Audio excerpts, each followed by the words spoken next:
Good afternoon बच्चों। आज हम पाठ 14 मुफ्त ही मुफ्त पढ़ेंगे। एक दिन भिखू भाई का मन नारियल खाने का हुआ। ये जो देख रहे हैं ना, ये भिखू भाई है। एक दिन भिखू भाई का मन नारियल खाने का हुआ, ताज़ा मुलायम कसा हुआ शक्कर के साथ।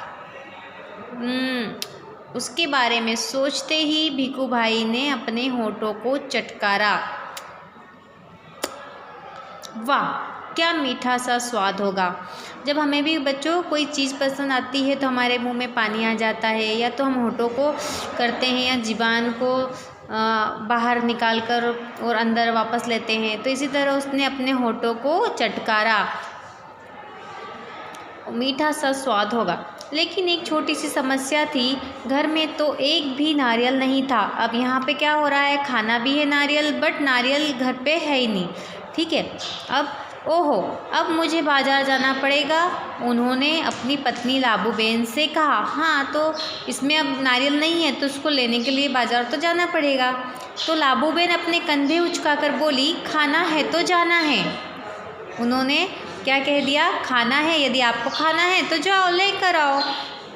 एक समस्या और थी। भिखू भाई ने कहा, पैसे खर्च करने पड़ेंगे। तो बच्चों, बिना पैसे के तो कोई भी चीज़ नहीं मिलेगी हमको। यदि हमसे भी कोई यदि कुछ लेने आएगा तो हमको उसको किसी के पैसे तो देना पड़ेंगे ना। तो अभी क्या है, यहाँ पे उनको पैसे खर्चा करना पड़ेगा। तो बहुत कंजूस भी थे, तो पैसे खर्चे करने में वो बहुत घबराते थे। तो उनको एक समस्या लग रही है कि नारियल लाएंगे तो पैसे लगेंगे। ठीक है, तो लाबूबेन बोली, हाँ पैसे तो खर्च करने पड़ेंगे। अब तक तो तुम्हें पता लग गया होगा कि भिखू भाई जरा कंजूस थे। वे सीधे खेत में बूढ़े बरगद के नीचे जाकर बैठ गए, है ना। उन्होंने क्या किया है, बूढ़े बरगद, एक पुराना बरगद का जो पेड़ था, उस पर वहाँ पर जाकर बैठ गए और सोचने लगे कि क्या करूँ, मैं क्या करूँ। वो सोच रहे थे कि अब मुझे क्या करना चाहिए, नारियल खाना भी है और पैसे भी खर्च नहीं करने हैं। बट ऐसा तो नहीं होता है।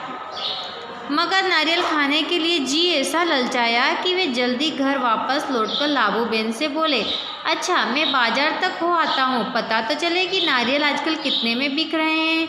जूते पहनकर छड़ी उठाकर भिखू भाई निकल पड़े। बाज़ार में लोग अपने अपने कामों में लगे थे। अब बाज़ार था, वहाँ सभी प्रकार की दुकानें होती हैं, तो वहाँ पर सब अपने अपने व्यस्त थे। किसी को क्या लेना है, किसी को कुछ बेचना है, किसी को जल्दी घर जाना है, तो सब अपने कामों में लगे थे। भिखू भाई ने इधर कुछ देखा, उधर कुछ उठाया और दाम पूछा। मतलब अभी उनको नारियल नहीं मिले हैं, बट वो कोई भी चीज़ उठाकर पूछ रहे हैं। जैसे अंगूर है तो अंगूर का क्या भाव है ना, आम है तो आम का क्या भाव है, ऐसा वो इस तरीके से उठा कर पूछ रहे थे। देखते देखते वे नारियल वाले के पास पहुंच गए। अब उसमें क्या हुआ कि वो देखते देखते एक नारियल वाला उनको मिल गया। ए नारियल वाले, नारियल कितने में दोगे, भिखू भाई ने पूछा। नारियल वाले ने कहा, बस 2 रुपये में काका। बस 2 रुपये, भिखू भाई ने आंखें फैलाकर कहा। मतलब आंखें क्यों फैलाई उसने, 2 रुपये, अपन बोलते ना 2 रुपये, तो भिखू भाई को वो 2 रुपये भी ज़्यादा लग रहे थे। अभी तो नारियल बहुत महंगा आता है, अपने यहाँ पर अगर हम लेने जाएं तो 20 रुपये का मिलता है, बट उस समय पुराने समय में वो 2 रुपये में मिल रहा था। बहुत ज़्यादा है, 1 रुपये में दे दो। उन्होंने क्या कहा, उसकी कीमत 2 रुपये बताई थी तो उन्होंने आधी कर दी, 1 रुपये में दे दो। नारियल वाले ने कहा, ना जी ना, 2 रुपये सही दाम है, ले लो या छोड़ दो। मतलब उन्होंने कहा कि मैं आपसे सही दाम ले रहा हूँ, अगर लेना हो तो ले लो, नहीं तो रख कर चले जाओ। उन्होंने कहा, ठीक है। भिखू भाई बड़बड़ाए, है ना, उन्होंने कुछ बोला। अच्छा तो बताओ 1 रुपये में कहाँ मिलेगा। नारियल वाले ने कहा, यहाँ से थोड़ी दूर जो मंडी है वहाँ शायद मिल जाए। सो भिखू भाई उसी तरफ चल पड़े। चलो देख लेते हैं, वे अपने आप से बोले। टहलने का एक मौका है और रुपये भर की बचत भी हो जाएगी। खुशी से घुर्राते भिखू भाई ने छड़ी को जमीन पर थपथपाया।